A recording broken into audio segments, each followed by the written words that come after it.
सुनो सुनो सुनो, जंगल के सभी वासियों सुनो, इस बार होली जंगल में बहुत ही धूमधाम से मनाई जाएगी। इसलिए मैं सभी पंछियों से गुजारिश करता हूँ कि 1,000 रुपए इकट्ठे कर ले और जल्दी से जल्दी जमा कर दे, ताकि इस बार जंगल में होली धूमधाम से मनाई जाए। अरे मम्मा, लग रहा है होली की तैयारी शुरू हो गई है। ये देखो, अब तो जंगल में अनाउंसमेंट भी हो गया।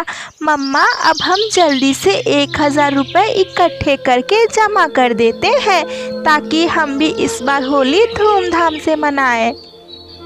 अपने बेटे बबलू की ये बात सुनकर टुनटुनी चिड़िया बहुत ही ज़्यादा उदास हो जाती है, क्योंकि वो एक गरीब चिड़िया थी। उसके पास तो खाने के लिए भी पैसे नहीं होते थे। फिर वो सोचने लगती है, हे भगवान, मैं क्या करूं? अब मैं होली के लिए 1,000 रुपए कहाँ से इकट्ठे करूं? मैं तो इतनी गरीब हूँ कि मेरे पास खाने के लिए भी पैसे नहीं है। लेकिन मैं ये बात अपने बेटे बबलू को कैसे समझाऊं?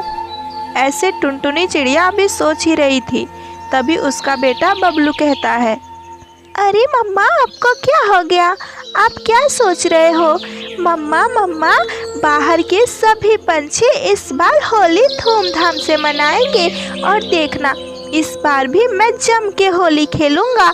और मुझे बड़ा वाला पिचकारी और गुलाल भी चाहिए, ताकि मैं अपने दोस्तों को जी भर के रंग लगा सकूं। अरे बेटा बबलू, तुम बिल्कुल परेशान मत हो। अभी तो मेरे पास पैसे नहीं है, लेकिन मैं जल्द से जल्द इकट्ठे करने की कोशिश करूंगी। बेटा, मैं भी चाहती हूँ कि आप धूमधाम से होली मनाओ। अगली सुबह हो जाती है। सुबह होते ही टुनटुनी चिड़िया अपने बेटे बबलू से कहती है, बेटा बबलू, तुम खाना खा लो और घर पे ही रहना। मैं जा रही हूँ बाहर काम करने, और पैसों का व्यवस्था भी मुझे करना है। होली बिल्कुल नज़दीक आ गया है। और बेटा, अगर कोई भी आपको बुलाए तो आप बाहर मत जाना, आप अंदर ही रहना। मैं जल्द से जल्द वापस आने की कोशिश करूँगी। ऐसे कहकर टुनटुनी चिड़िया जंगल काम करने निकल जाती है। पूरा दिन मेहनत करने के बाद टुनटुनी चिड़िया को बस 300 रुपये मिलते हैं। फिर क्या, वो उदास मन लेकर वो 300 रुपये लेकर घर आती है और अपने बेटे बबलू से कहती है, अरे बेटा बबलू, आज तो बस 300 ही रुपये मिले हैं, लेकिन तुम फिक्र मत करो, मैं पैसों का इंतज़ाम ज़रूर कर लूँगी, क्योंकि मैं भी चाहती हूँ कि इस बार मेरा बेटा बबलू धूमधाम से होली मनाए। मम्मा, इस बार मुझे बहुत बड़ा वाला पिचकारी चाहिए, और मुझे ढेर सारा गुलाल भी चाहिए, ताकि मैं अपने सारे दोस्तों को रंग लगा सकूं। अरे हाँ बेटा, मैं आपके लिए बड़ा वाला पिचकारी भी दिला दूंगी। अभी माँ बेटे ऐसे बातें कर ही रहे थे, तभी गौरी कवि टुनटुनी के घर पर आती है और कहती है, अरे गौरी, अरे क्या हुआ? अरे क्यों तुम्हारे पास अभी 300 रुपए ही इकट्ठे हुए हैं?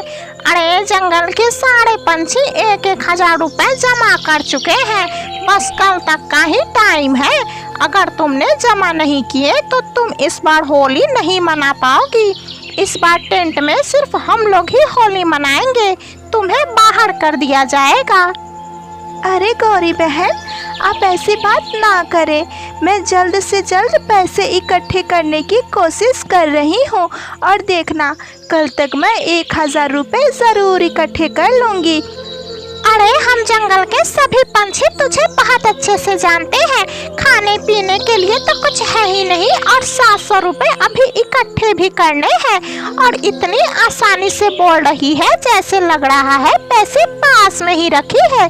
लेकिन हाँ, एक बात का ध्यान रखना, अगर तेरे पास पैसे नहीं हुए तो इस बार हम लोग के साथ तो बिल्कुल होली नहीं मनाएगी। तुझे टेंट से बाहर निकाल दिया जाएगा, और जंगल के सभी पंछी होली धूमधाम से मनाएंगे। इस बात का ध्यान रखना। इतना कहकर गौरी कवि वहाँ से चली जाती है। मम्मा, ये गौरी आंटी ऐसे क्यों बोल रही है? ये हमें बाहर निकालने की बात क्यों कर रही है? मम्मा, हमें पैसे इकट्ठे करने ही होंगे। मम्मा, इस बार मैं होली धूमधाम से मनाना चाहता हूँ। ऐसा कहकर टुनटुनी का बेटा बबलू रोने लगता है। ये देखकर टुनटुनी चिड़िया अपने बेटे से कहती है, अरे बेटा बबलू, आप बिल्कुल ना रोए, अभी होली कल है।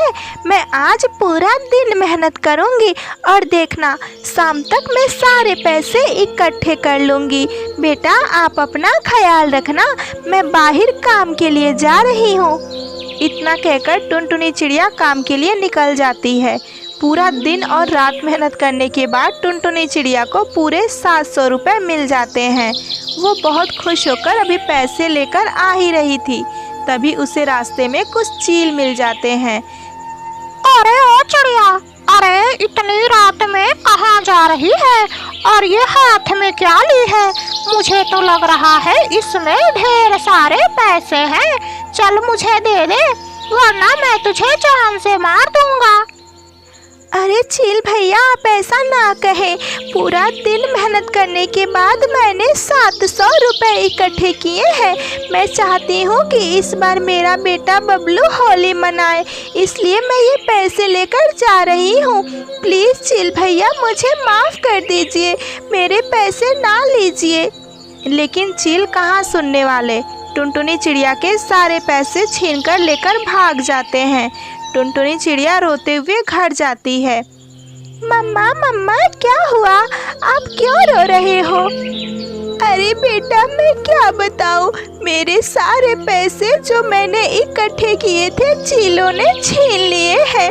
बेटा, अब हम होली कैसे मनाएंगे? मम्मा मम्मा, ये तो बहुत बुरा हुआ। मम्मा, इस बार होली हम फिर कैसे मनाएंगे? बेटा, आप बिल्कुल ना रोए। जो हमारे पास 300 रुपये बचे हैं, मैं ले जाकर वही जमा कर देती हूँ और हम विनती करेंगे कि जंगलवासी हमें भी होली खेलने दे। इतना कहकर टुनटुनी चिड़िया 300 रुपये लेकर चली जाती है। अरे कबूतर भैया, जंगल के सारे पंछियों ने पैसे दे दिए क्या? अरे हाँ हाँ, जंगल के सभी पंछी पैसे दे दिए हैं, एक तुम ही बाकी हो। चलो जल्दी से पैसे दो, वरना अब पैसे जमा करने का भी टाइम निकल चुका है। अरे भैया, लेकिन मेरे पास तो बस 300 रुपये है। आप ये 300 रुपये रख लो और मेरे बेटे को ही बस अंदर घुसने देना, मैं बाहर ही खड़ी रहूँगी। अभी कबूतर और टुनटुनी चिड़िया बातें कर ही रहे थे, तभी वहाँ पर गौरी कौवी आ जाती है और कहती है, अरे वाह टुनटुनी, तू तो बहुत अच्छा ड्रामा करती है। अरे जंगल के सारे पंछी 1000 रुपए दे रहे हैं और तू सोच रही है कि 300 में ही हम तुझे होली खेलने दे। अरे ना ना ना, अरे चल भाग यहाँ से, तू इस बार होली नहीं खेलेगी और ना ही तेरा बेटा बबलू होली खेलेगा। अरे गौरी बहन, आप ऐसा ना कहें, मेरा बेटा बबलू सुबह से रो रहा है, आप प्लीज उसे होली खेलने दें। टुनटुनी चिड़िया के काफ़ी निवेदन करने के बाद जंगल के सारे पंछी मान जाते हैं। ये बात सुनकर टुनटुनी चिड़िया बहुत ज़्यादा खुश होती है और उड़ते हुए अपने घर को जाती है। अपने बेटे बबलू से कहती है, अरे बेटा बबलू, अब आप बिल्कुल नहीं रोएंगे, जंगल के सारे पंछी मान गए हैं, आप कल उनके साथ ही होली खेलेंगे। अपने माँ की ये बात सुनकर बबलू बहुत ज़्यादा खुश होता है। अगली सुबह होली थी। सुबह होते ही जंगल में बिल्कुल धूम धड़ाका मचा हुआ था। सारे पंछी एक दूसरे के साथ रंग खेल रहे थे।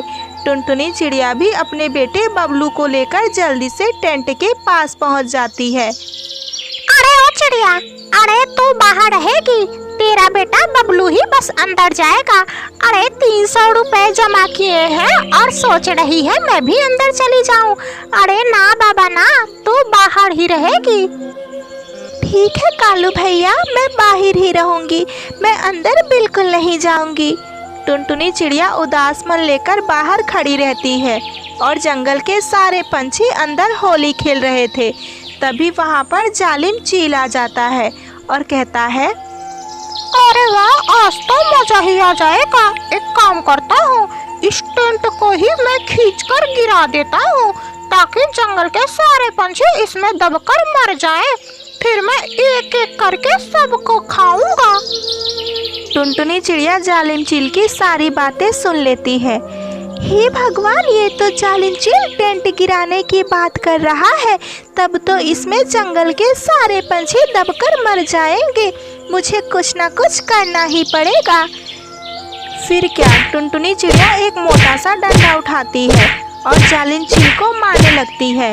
मारने की आवाज़ सुनकर टेंट से सारे पंछी बाहर आते हैं और देखते हैं कि टुनटुनी चिड़िया जालिम चील को मार रही है। तभी कालू कौवा कहता है, अरे टुनटुनी, क्या हो गया? अरे क्यों इस जालिम चील को तुम मार रही हो? अरे आज होली है, सबको होली खेलने दो। अरे कालू भैया, ये होली खेलने नहीं आया है, ये आप सबको जान से मारने आया है।